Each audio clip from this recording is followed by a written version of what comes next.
บายดีท่านผู้ฟังที่เคารพทุกท่านพบกับรายการวิทยุภาคภาษาลาวสถานีวิทยุ FEBC รายการ30นาทีต่อไปนี้หวังว่าจะเป็นประโยชน์ต่อท่านผู้ฟังในการดำเนินชีวิตเมื่อท่านผู้ฟังได้ติดตามรายการนี้ท่านก็จะมีความหวังมีความสุขในการดำเนินชีวิตเชิญท่านผู้ฟังติดตามได้ดังต่อไปนี้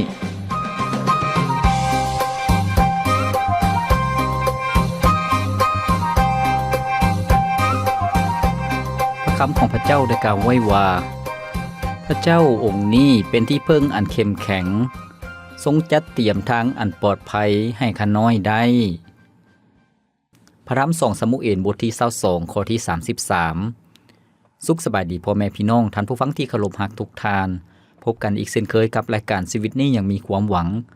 ข้าพเจ้าพรประเสริฐผู้ดำเนินรายการยินดีต้อนรับท่านผู้ฟังเข้าสู่รายการของพวกเรา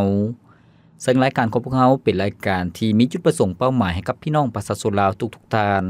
ได้รับประโพสได้รับแนวคิดได้รับกำลังและได้เรียนรู้สิ่งใหม่ๆท่านผู้ฟังที่เคารพที่ผ่านมารายการของพวกเรานั้นได้นำเสนอให้กับท่านผู้ฟังในหลายๆหัวข้อหลายๆภาคส่วนและรายการของพวกเราได้ออกอากาศทุกๆมื้อท่านผู้ฟังผ่านทั้งวิทยุซอฟต์เวฟท่านผู้ฟังตอนเช้าและตอนแลงตอนเช้าก็คือ 6:30 ถึง 7:00 นแล้วก็ตอนแลง 18:30 ถึง 19:00 น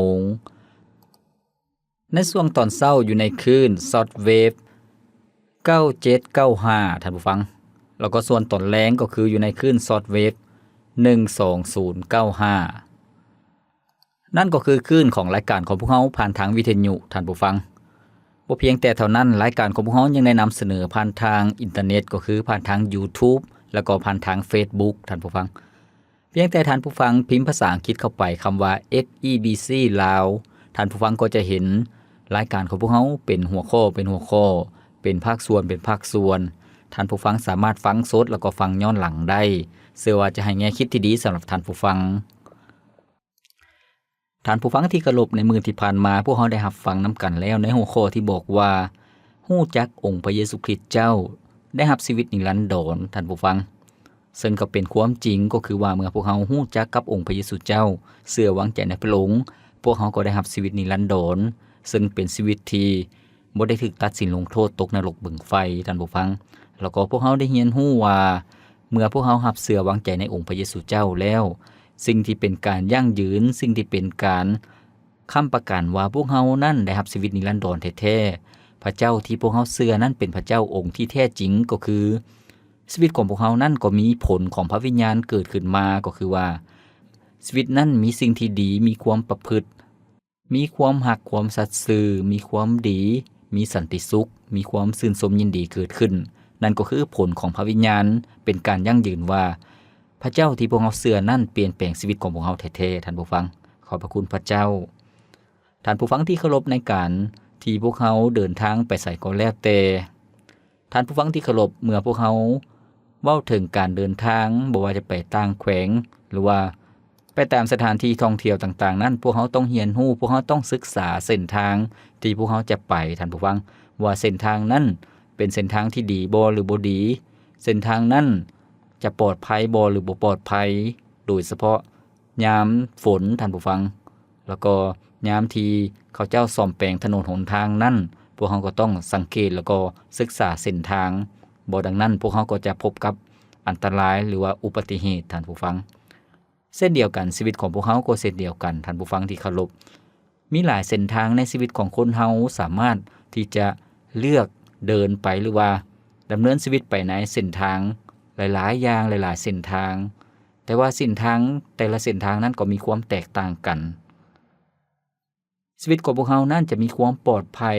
หรือว่าชีวิตของพวกเรานั้นจะพบกับอันตรายหรือว่าอุปสรรคความทุกข์ยากลำบากต่างๆนั้นก็ขึ้นอยู่กับเส้นทางที่พวกเราเลือกท่านผู้ฟังดังนั้นท่านผู้ฟังที่เคารพมื้อนี้ข้าพเจ้าอยากนำท่านผู้ฟังมารับประพรนำกันในหัวข้อที่บอกว่า3เส้นทางที่อันตรายท่านผู้ฟัง3เส้นทางที่อันตรายนั้นมีเส้นทางอย่างใดซึ่งพวกเราจะเรียนรู้นำกันในพระคิดธรรมคัมภีร์ที่ได้เป็นคำเตือนใจพวกเราที่จะระมัดระวังในการดำเนินชีวิตบ่ต้องให้ประวัติศาสตร์ซ้ำรอยบ่ต้องไปดำเนินชีวิตที่จะผิดพลาดคือกันกับคนใน อดีตในประวัติศาสตร์ที่พระคริสตธรรมคัมภีร์ได้บันทึกไว้ท่านผู้ฟังพระคำของพระเจ้าในพระคริสตธรรมคัมภีร์ในพระธรรมยูดาห์บทที่1ข้อที่11ซึ่งได้กล่าวไว้ว่าวิบัติจงมีแก่พวกเขาเพราะพวกเขาได้ติดตามทางของกาอินไปและเพื่อเห็นแก่สินจ้างรางวัลพวกเขาได้ปล่อยตัวไปในทางผิดเหมือนดังที่บาลอามได้เฮ็ดและพวกเขาได้จิบหายไปด้วยการกบฏตามอย่างของโกราแม้แล้วท่านผู้ฟังที่เคารพพระคัมภีร์เพียงข้อเดียวนี้ก็ได้ชี้ให้พวกเขาได้เห็นว่าคนที่ดำเนินชีวิตในทางที่ผิดพลาดท่านผู้ฟังเป็นเส้นทางที่3รูปแบบของคน3ประเภทซึ่งพระคัมภีร์ได้บันทึกไว้นั้นมีที่ไปที่มาท่านผู้ฟังเป็นเหตุการณ์ที่เกิดขึ้น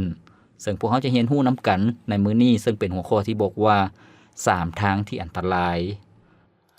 ท่านผู้ฟังที่เคารพจากพระคัมภีร์ที่พวกเราอ่านไปแล้วนั้นในพระธรรมยูดาห์ผู้เขียนก็ชื่อว่ายูดาห์ซึ่งเป็นน้องชายขององค์พระเยซูเจ้าที่เชื่อวางใจในองค์พระเยซูเจ้าแล้วก็ท่านยูดาห์ก็เขียนจดหมายเพื่อเป็นการตักเตือนบรรดาคริสเตียนก็คือผู้ที่เชื่อในองค์พระเยซูเจ้าให้มีชีวิตที่ระมัดระวังในคำสอนปลอมแล้วก็ให้มีชีวิตที่ตั้งมั่นคงในความเชื่อท่านผู้ฟังและให้พยายามจนถึงที่สุดในการปกปักรักษาหรือว่าปกป้องความจริง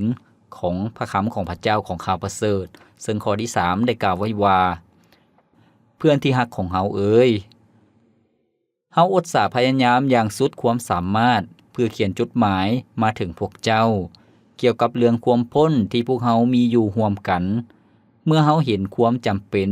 ที่จะต้องเขียนมาเตือนสติพวกเจ้าให้ต่อสู้เพื่อความเชื่อซึ่งพระเจ้าได้มอบให้แก่ประชาชนของพระองค์เทื่อเดียวเป็นการสิ้นสุดไม่แล้วท่านผู้ฟังพระเจ้าได้ทรงมอบคำสอนพระองค์ได้ทรงมอบพระสัญญาของพระองค์ให้กับบรรดาผู้ที่เชื่อวางใจในพระองค์เกี่ยวกับความรอดพ้นผ่านทางองค์พระเยซูเจ้าให้พวกเขาเชื่อวางใจท่านยูดาห์นั้นได้เตือนบรรดาคริสเตียนก็คือผู้เชื่อนั้นให้ระมัดระวังบรรดาคนสอนปลอมซึ่งนำคำสอนผิดเข้ามาในคริสตจักรท่านผู้ฟังซึ่งข้อที่4ได้กล่าวไว้ว่าด้วยว่ามีคนบ่นับถือพระเจ้าบางคนได้แอบแฝงเข้ามาอยู่ในท่ามกลางพวกเจ้าเป็นบุคคลที่บิดเบือนพระคุณของพระเจ้าของพวกเขาเพื่อเป็นช่องทางให้ตนเฮ็ดตามกิเลสตัณหาและเป็นผู้ที่ปฏิเสธพระเยซูคริสต์เจ้าผู้ทรงเป็นเจ้านายและเป็นองค์พระเยซูคริสต์เจ้าแต่องค์เดียวของพวกเขาพระคัมภีร์ได้กำหนดไว้ล่วงหน้าแต่โดนนานมาแล้วถึงการตัดสินลงโทษที่พวกเขาจะได้รับแม้แล้วท่านผู้ฟังมีบรรดาคนสอนปลอมที่บิดเบือนความจริงเรื่องความเชื่อที่พระเจ้าทรงเอาให้บรรดาคริสเตียนทุกคนบรรดาครูสอนปลอมนั้นได้ปฏิเสธองค์พระเยซูเจ้าได้ปฏิเสธพระคุณของพระเจ้าดังนั้นบรรดาครูสอนปลอมนั้นบรรดาคนที่สอนผิดนั้นเขาเจ้าได้ดำเนินชีวิตในทางที่อันตราย3เส้นทางท่านผู้ฟังซึ่งเป็นเส้นทางที่อันตรายให้พวกเรามาเรียนรู้นำกันเส้นทางละบิดก็คือเส้นทางของกาอินท่านผู้ฟังกาอินแม่นไผกาอินนั่นก็แม่นลูกชายของอาดัมและเอวาท่านผู้ฟังอาดัมก็เป็นผู้ชายคนทำอิฐที่พระเจ้าทรงสร้างขึ้นแล้วก็เอวาก็เป็นแม่หญิงคนทำอิฐซึ่งเขาเจ้านั้นมีลูกชื่อว่ากาอินผู้เป็นอ้ายท่านผู้ฟังแล้วก็มีน้องชายชื่อว่าอาเบนกาอินนี่เป็นคนที่การประพฤติของเรานั่นเฮ็ดในสิ่งที่บ่ดีเพราะว่าเป็นการสำแดงว่าเรานั่นดูหมิ่นพระเจ้าชีวิตของเรานั่นเป็นคนที่เกียจชังหรือว่ามีความอิจฉาริษยาอาเบนซึ่งเป็นน้องชายซึ่งเป็นหนทางแห่งการฆ่าฟันลันแทงกันนั่นเองท่านผู้ฟังถ้าพวกเฮาเว้าตามตรงก็คือว่ากาอินนี่เป็นฆาตกรที่เฮ็ดผิดในการฆ่าคนเป็นคนทำอิฐในประวัติศาสตร์โลกมนุษย์เฮาท่านผู้ฟังเรื่องราวนั้นได้บันทึกอยู่ในพระธรรมปฐมกาลบทที่4ข้อที่3ถึงข้อที่8ซึ่งได้กล่าวไว้ว่าอยู่มาวันหนึ่งกาอินได้เอาผลปลูกมาถวายแก่พระเจ้ายาเวส่วนอาเบนนั้นเล่าเอาลูกแกะทึกหัวปีตัวหนึ่งในฝูงมาค่าและเอาส่วนที่ดีที่สุดมาถวายแก่พระเจ้ายาเวพระองค์พอใจในการถวาย พระองค์พอใจในการถวายของอาเบลแต่บ่พอใจในการถวายของกาอินจึงเครียดแค้นและหน้าบูดบึ้งแล้วพระเจ้ายาเวห์ถามลาวว่ากาอินเอ้ยเป็นหยังเจ้าจึงเครียดแค้นและหน้าตาบูดบึ้งถ้าเจ้าเฮ็ดในสิ่งที่ถูกต้องเจ้าก็ควรยิ้มแย้มแจ่มใสแต่ด้วยว่าเจ้าเฮ็ดซัวคือบาปที่กำลังรออยู่ที่ประตูเฮือนคอยท่าคุบกินเจ้ามันอยากปกครองเจ้าแต่เจ้าต้องเอาชนะมันให้ได้ต่อมากาอินเว้ากับอาเบลน้องชายของตนว่าเฮาพากันไปย่างเล่นที่ทุ่งนาเถาะ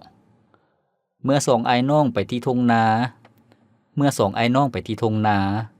กาอินก็โดดใส่น้องชายของตนและฆ่าลาวเสียท่านผู้ฟังที่เคารพนี่ก็คือเหตุการณ์ที่เกิดขึ้นที่พระคริสตธรรมคัมภีร์ได้บันทึกไว้ซึ่งเป็นชีวิตของกาอินท่านผู้ฟังกาอินนั่นเป็นคนที่ดูหมิ่นพระเจ้าก็คือว่าพระเจ้าทรงให้กฎเกณฑ์แก่มนุษย์ในการนมัสการพระเจ้าโดยการถวายเครื่องบูชาท่านผู้ฟังอาเบลซึ่งเป็นน้องชายของกาอินนั่นได้เอาสิ่งที่ดีที่สุดมาถวายแด่พระเจ้าเพื่อเป็นการนมัสการพระเจ้าท่านผู้ฟังส่วนกาอินนั่นเราเฮ็ดแบบบ่ได้ให้เกียรติพระเจ้า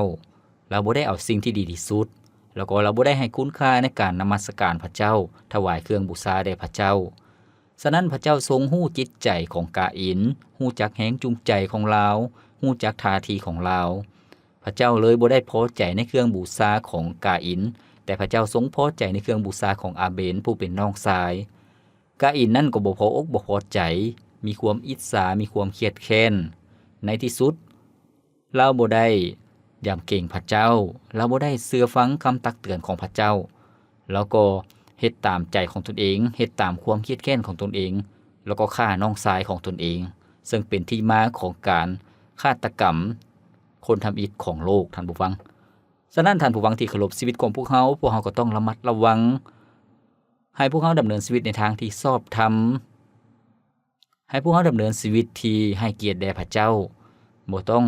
เครียดแค้นฝังอกฝังใจบ่ต้องอิจฉาคนอื่น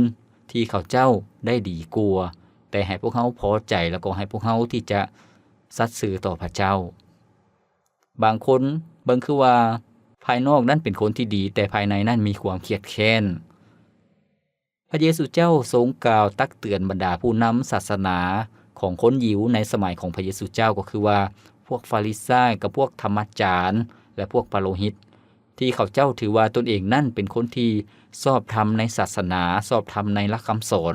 แต่ในความเป็นจริงเขาเจ้ามีแต่ความโหดร้ายมีแต่ความอิจฉามีแต่ความเครียดแค้น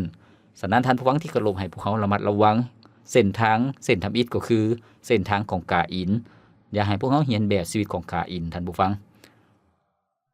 เส้นทางที่อันตรายเส้นทางทำอิฐก็คือเส้นทางของชีวิตของกาอินท่านผู้ฟังซึ่งเป็นตัวอย่างที่บ่ดีที่พวกเขาต้องระมัดระวังท่านผู้ฟังที่เคารพให้พวกเขาพักฟังเพลงจากรายการของพวกเขาก่อนจัก1เสียงเพลงแล้วพวกเขาจะมาเรียนรู้อีก2เส้นทางที่เหลือก็คือว่าเส้นทางของบาลาอามและเส้นทางของโกราท่านผู้ฟังว่าเป็นเส้นทางที่อันตรายแนวใดชีวิตที่พวกเขาต้องระมัดระวังเป็นแนวใด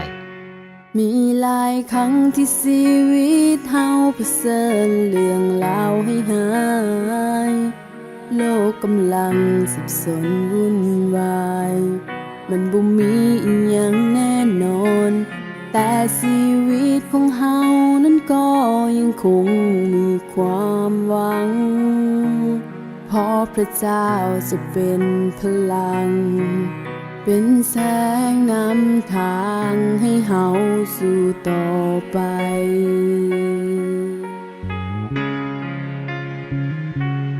มีหลายครั้งที่ชีวิตเฮาเผชิญเรื่องราวให้หายโลกกำลังสับสนวุ่นวายมันบ่มีอิหยังแน่นอนแต่ชีวิตของเฮานั้นก็ยังคงมีความหวัง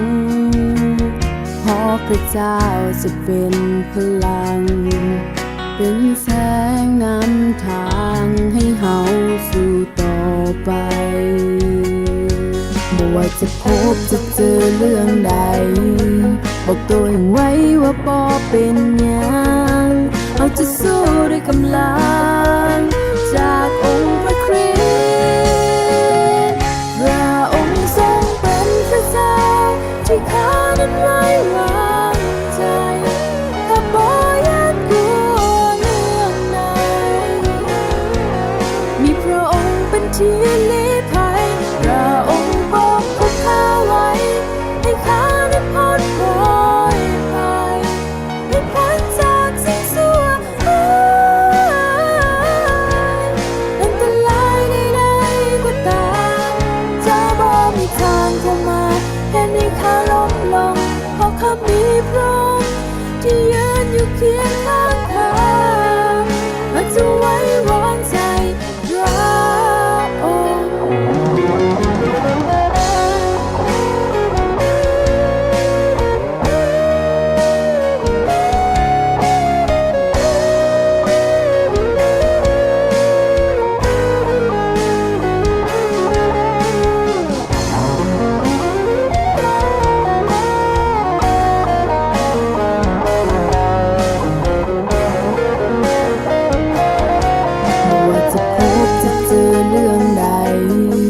บอกตัวเองไว้ว่าบ่เป็นหยังเอาจะสู้ด้วยกำลังจากองค์พระคริสต์พระองค์ทรงเป็นพระเจ้าที่ข้านั้นไว้วางใจข้าบ่ยันกลัวเรื่องใดมีพระองค์เป็นที่ลี้ภัยพระองค์ปกป้องข้าไว้ให้ข้านั้นพ้นปลอดภัยให้พ้นจากสิ่งชั่วอันตรายใดๆก็ตามจะบ่มีทางเข้ามาแค่นี้ข้าล้มลงเพราะข้ามีพระองค์ที่ยืนอยู่เคียงข้างข้าพระองค์ทรงเป็นพระเจ้าที่ข้านั้นไว้วางใจข้าบ่ยันกลัวเรื่องใดมีพระองค์เป็นที่ลี้ภัยพระองค์ปกป้องข้าไว้ให้ข้านั้นพ้นปลอดภัยให้พ้นจากสิ่งชั่วอันตรายใดๆก็ตามจะบ่มีทางเข้ามาแค่นี้ข้าล้มลงเพราะข้ามีพระองค์ที่ยืนอยู่เคียงข้างข้า ท่านผู้ฟังที่เคารพมื้อนี้พวกเรากำลังรับฟังน้ำกันในหัวข้อที่บอกว่า3ทางที่อันตรายซึ่งเป็น3เส้นทางที่พวกเราควรระมัดระวังซึ่งพระคิดธรรมคัมภีร์ได้บันทึกให้พวกเราได้เห็นเป็นแบบอย่างท่านผู้ฟังซึ่งในช่วงทำอิฐพวกเราได้เรียนรู้แล้วเส้นทางทำอิฐก็คือเส้นทางของกาอินซึ่งเป็นเส้นทางที่สัวร้ายเป็นเส้นทางที่บ่ได้ให้เกียรติแด่พระเจ้าเป็นเส้นทางที่มีความอิจฉาแล้วก็มีการฆ่าฟันลันแทงท่านผู้ฟังให้พวกเรามาเรียนรู้นํกันต่อเส้นทางที่2เป็นเส้นทางของบาลาอัมท่านผู้ฟังเส้นทางของบาลาอัมนั้นพระคัมภีร์ก็ได้บันทึกไว้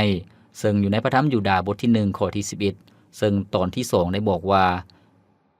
และเพื่อเห็นแก่สินจ้างรางวัลพวกเขาได้ปล่อยตัวไปในทางผิดเหมือนดังที่บาลาอัมได้เฮ็ดแม่นแล้วท่านผู้ฟังพระคัมภีร์ได้บอกว่าบรรดาคนสอนผิดนั้นบรรดาคนที่ดำเนินชีวิตในทางที่ผิดพลาดนั้นเขาเจ้าเห็นแก่สินจ้างรางวัลก็คือเห็นแก่ผลประโยชน์นั่นเองเขาเจ้าจึงปล่อยตัวปล่อยใจหรือว่าดำเนินชีวิตเฮ็ดในทางที่ผิดคือกันกับบาลาอัมได้เฮ็ดบาลาอัมแม่นไผท่านผู้ฟังหากพวกเฮาเบิ่งอยู่ในพระคัมภีร์เดิมก็คือว่าบาลาอัมเป็นคนหนึ่งที่ได้รับสิ่งที่พิเศษท่านผู้ฟังบาลาอัมนั่นเป็นคนที่อวยพรคนใดคนนั้นก็ได้รับการอวยพรเป็นคนที่สาปแซงคนใดคนนั้นก็ได้รับการสาปแซงซึ่งหากพวกเฮาเว้าสรุปก็คือว่าเป็นคนที่มีคำเว้าที่ศักดิ์สิทธิ์นั่นเองอันนี้ก็คือเป็นสิ่งที่พิเศษแล้วก็แปลกประหลาดที่พระเจ้าทรงมอบให้กับชายชื่อว่าบาลาอัมแต่ว่าเบื้องหลังก็คือว่าโดยเห็นแก่ผลประโยชน์บาลาอัมนี่ถูกกษัตริย์บาลักได้ไปซื้อจ้างท่านผู้ฟังให้ไปสาปแซงคนชนชาติอิสราเอล ทำอิฐบาลาอัมก็ปฏิเสธแต่ว่าเมื่อเห็นแก่ของรางวัลที่จำนวนหลวงหลายเราก็ยินดีที่จะไปสาบแซงชนชาติอิสราเอลแต่ว่าพระเจ้าก็เฮ็ดการอัศจรรย์เกิดขึ้นท่านผู้ฟังก็คือว่าให้ตัวล้อที่เราขี่นั่นเว้าได้ท่านผู้ฟังเพราะว่าตัวล้อนั้นเห็นเทวดาของพระเจ้ากำลังจะฆ่าบาลาอัมแล้วก็ฆ่าตัวล้อในที่สุดบาลาอัมก็บ่ได้สาบแซงชนชาติอิสราเอลแต่ว่าไปอวยพรชนชาติอิสราเอลเพราะว่าชนชาติอิสราเอลนั้นเป็นประชากรของพระเจ้าและพระเจ้าทรงให้คำมั่นสัญญาของพระองค์ทรงให้พระสัญญาของพระองค์กับบรรพบุรุษของคนอิสราเอลว่าจะทรงอวยพระพรให้เป็นชนชาติที่ยิ่งใหญ่และเป็นพระพรท่านผู้ฟังดังนั้นเมื่อบาลาอัมบ่ได้เชื่อฟังพระเจ้าบาลาอัมเห็นแก่ผลประโยชน์พระเจ้าก็ลงโทษบาลาอัมเช่นเดียวกันท่านผู้ฟังดังนั้นหากพวกเฮาประยุกต์ใช้ในชีวิตของพวกเฮาก็คือว่าให้พวกเฮาเห็นแก่ความถูกต้องบ่ต้องเห็นแก่ผลประโยชน์แล้วก็ดำเนินชีวิตในทางที่ผิดพลาดท่านผู้ฟังพระคำของพระเจ้าได้เตือนสติพวกเฮาก็คือว่าบ่ต้องให้พวกเฮาเป็นคนโลภมักได้บ่ต้องใช้สิทธิหน้าที่ของเฮาในการเป็นลูกของพระเจ้าในการเป็นผู้ที่พระเจ้าทรงใช้หรือว่าพระเจ้าทรงอวยพรในชีวิตของพวกเฮานั้นไปหาผลประโยชน์ให้พวกเฮามีความพึงพอใจในสิ่งที่พระเจ้าทรงมอบให้กับชีวิตของพวกเฮาหากพวกเฮาเป็นคนโลภก็แน่นอนที่สุดเมื่อพวกเฮาอยากได้หลายพวกเฮาก็เฮ็ดในสิ่งที่ผิดพลาดดังนั้นให้พวกเฮารู้จักที่จะพึงพอใจแล้วก็พึงพาพระเจ้าในการดำเนินชีวิตในพระธรรม1ติโมธีบทที่6ข้อที่7ได้กล่าวไว้ว่าด้วยว่าพวกเฮาบ่ได้เอาสิ่งใดเข้ามาในโลกนี้สันใดพวกเฮาก็จะเอาสิ่งใดออกไปจากโลกนี้บ่ได้สันนั้นแม่นแล้วท่านผู้ฟังที่เคารพเฮาอยู่ในโลกนี้พวกเฮาเกิดมาตัวเปล่าเมื่อพวกเฮาจากโลกนี้ไปพวกเฮาก็จากไปตัวเปล่าบ่สามารถเอาทรัพย์สมบัติเครื่องนุ่งของถือต่างๆบ่สามารถเอาออกไปได้เงินคำกำแก้วก็บ่สามารถเอาออกไปได้พวกเฮาไปตัวเปล่าดังนั้นให้พวกเฮาที่จะมีชีวิตที่พึงพาพระเจ้าเชื่อวางใจในพระเจ้าเมื่อพวกเฮาพึงพาพระเจ้าเชื่อวางใจในพระองค์ทุกๆการกระทำของพวกเฮาทุกๆการประพฤติของพวกเฮานั้นก็จะเป็นบำเหน็จรางวัลเป็นสิ่งที่ติดตัวพวกเฮาไปพระเจ้าก็จะย่องย่อสมเสยพวกเฮาพออกพอใจในชีวิตของพวกเฮาท่านผู้ฟังบ่ต้องเป็นคนโลภมักได้คือกันกับบาลาอัมซึ่งพระคัมภีร์ได้บอกให้พวกเฮาเห็นตัวอย่างที่บ่ดีท่านผู้ฟังที่เคารพมื้อนี้พวกเฮากำลังรับฟังหัวข้อที่บอกว่า3ทางอันตรายพวกเฮาได้เรียนรู้นำกันแล้ว2ทางคือ1เส้นทางของกาอินเส้นทางที่2เป็นเส้นทางของบาลาอัมท่านผู้ฟังให้พวกเฮามาเรียนรู้นำกันโตเส้นทางที่3คือเส้นทางของโกราท่านผู้ฟังเส้นทางของโกรานี่ก็คือโกราก็เป็นประชากรของพระเจ้าก็เป็นตระกูลหนึ่งในชนชาติอิสราเอลแต่เขาเจ้านั้นได้กบฏต่อพระเจ้าท่านผู้ฟังเขาเจ้าได้กบฏต่อพระเจ้าบ่ได้เชื่อฟังพระเจ้าเขาเจ้าได้รวบรวมกลุ่มหรือว่าคณะของตนเองนั้นแล้วก็โตต้านโมเสซึ่งเป็นผู้รับใช้ของพระเจ้าดังนั้นท่านผู้ฟังที่เคารพพระเจ้าจึงลงโทษโกลาและพรรคพวกของลาวท่านผู้ฟังซึ่งเหตุการณ์นี้ได้เกิดขึ้นในพระธรรมจดบัญชีบทที่16ท่านผู้ฟังพวกเฮาจะเห็นว่าโกลานี้ได้รวบรวมเอาผู้นำ250คนแล้วก็มาชุมนุมกันแล้วก็มาต่อสู้กับโมเสซึ่งเป็นคนของพระเจ้าเขาเจ้ากำลังกบฏต่อโมเสซึ่งเป็นการกบฏในการแต่งตั้งของพระเจ้าเพราะว่าพระเจ้าได้ทรงแต่งตั้งโมเสให้เป็นผู้นำชนชาติอิสราเอลแต่ว่าโกลานี้พยายามที่จะโค่นล้มโมเสท่านผู้ฟังในที่สุดพระเจ้าก็ลงโทษโกลาและถึกไฟของพระเจ้าเผาไหม้คนตาย250คนซึ่งเป็นกลุ่มที่กบฏต่อโมเสท่านผู้ฟังดังนั้นท่านผู้ฟังที่เคารพจากบทเรียนของชีวิตของโกลานั้นจะเห็นว่าเขาเจ้าได้ร่วมคนทั้งปวงมาต่อสู้อำนาจของพระเจ้าที่พระเจ้าทรงวางไว้ดังนั้นท่านผู้ฟังที่เคารพท่านยูดาที่เขียนตักเตือนบรรดาคริสเตียนผู้เชื่อวางใจในองค์พระเยซูเจ้าก็คือว่าให้ยึดมั่นในความจริงเรื่องความเชื่อในองค์พระเยซูเจ้าในคำสอนของพระเยซูเจ้าบ่ต้องเชื่อคนที่มาตัวยั่วหลอกลวงหรือว่าร่วมกลุ่มร่วมพวกที่จะสร้างความแตกแยกเกิดขึ้นในคริสตจักรชีวิตของพวกเฮาก็ต้องระมัดระวังในการที่จะแบ่งพรรคแยกพวกท่านผู้ฟังสร้างกลุ่มสร้างก้อนที่บ่ดีแล้วก็โจมตีคนของพระเจ้า ท่านผู้ฟังที่เคารพข้าพเจ้าเชื่ออย่างยิ่งว่าบทเรียนที่พวกเราได้เรียนรู้ในมื้อนี้จะเป็นพระพรให้กับท่านผู้ฟังที่จะระมัดระวังในการดำเนินชีวิตห่างไกลจากทางที่อันตรายซึ่งพวกเราได้เรียนรู้แล้ว3ทางก็คือว่าทางของกาอินทางของบาลาอามแล้วก็สุดท้ายก็คือเส้นทางของโกลาพวกเราทุกคนที่เป็นผู้เชื่อวางใจในองค์พระเยซูเจ้าเป็นประชากรของพระเจ้าถึงแม้ว่าพวกเราบ่ได้อยู่ในยุคของคริสตจักรยุคทำอิฐแต่ให้พวกเราสามารถถอดถอนบทเรียนจากคำสอนที่ตักเตือนพวกเราที่เตือนสติพวกเราให้ระมัดระวัง3ทางที่ชั่วร้ายเหล่านี้แล้วก็ให้พวกเราที่จะระมัดระวังที่จะบ่ถูกทดลองที่จะบ่ถูกแก่ดึงไปในทางที่บ่ดีข้าพเจ้าหวังอย่างยิ่งว่าท่านผู้ฟังจะมีชีวิตที่ดำเนินในทางขององค์พระเยซูเจ้าและเป็นผู้ที่พระองค์ทรงพอใจอวยพรในชีวิตของท่านผู้ฟังรายการของพวกเขาดำเนินมาฮอดนี้ก็สิ้นสุดเพียงเท่านี้ข้าพเจ้าพรประเสริฐผู้ดำเนินรายการขอกล่าวคำว่าขอพระเจ้าอวยพรท่านผู้ฟังทุกท่านพบกันใหม่ในมื้อต่อไปสบายดีมารานาธาพระเยซูเจ้าเสด็จเสด็จมาไวนี้ให้เธอทั้งโลกาสนสารลุกขึ้นนมัสการแด่องค์จอมราชามารานาธาพระเยซูเจ้าเสด็จมาไวนี้ทุกส่วนศาสตร์ภาษาขึ้นมาหาพระองค์ฟ้อนลำสรรเสริญต่อหน้าบัลลังก์พระเจ้าองค์จอมกษัตริย์เฮาเตรียมพร้อมต้อนรับการกลับคืนมาแต่ก็ไม่กางแขนของตนออกไปจนสุดปลายแผ่นดินโลกเมื่อพระสิริของอาณาจักรปกคลุมทั่วโลกาทั่วทุกสงสารเป็นหนึ่งเดียวตอนหับกษัตริย์มารานาธามารานาธา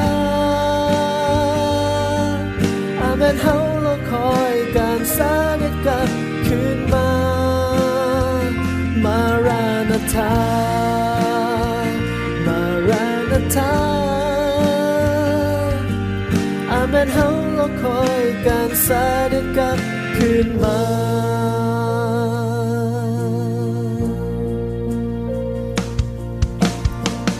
มารานาธาพระเยซูเจ้าเสด็จมาไวนี้ทุกสัญชาติภาษาขึ้นมาหาพระองค์ฟ้อนลำสรรเสริญต่อหน้าบัลลังก์พระเจ้าองค์จอมกษัตริย์เฮาเตรียมพร้อมต้อนรับการกลับคืนมาไม่ก็ไม่กางแขนของตนออกไปจนสุดปลายแผ่นดินโลกเมื่อพระสิริของอาณาจักรปกคลุมทั่วโลกาทั่วทุกสงสารเป็นหนึ่งเดียวตอนหับกษัตริย์มารานาธามารานาธาอาเมนเฮารอคอยการเสด็จกลับคืนมามารานาธามารานาธาอาเมนเฮารอคอยการเสด็จกลับคืนมาองค์จอมกษัตริย์เฮาเตรียมพร้อมต้อนรับการกลับคืนมาแต่ก็ไม่กางแขนของตนออกไปจนสุดปลายแผ่นดินโลกเมื่อพระสิริของอาณาจักรปกคลุมทั่วโลกาทั่วทุกสนสารเป็นหนึ่งเดียวตอนหับกษัตริย์มารานาธา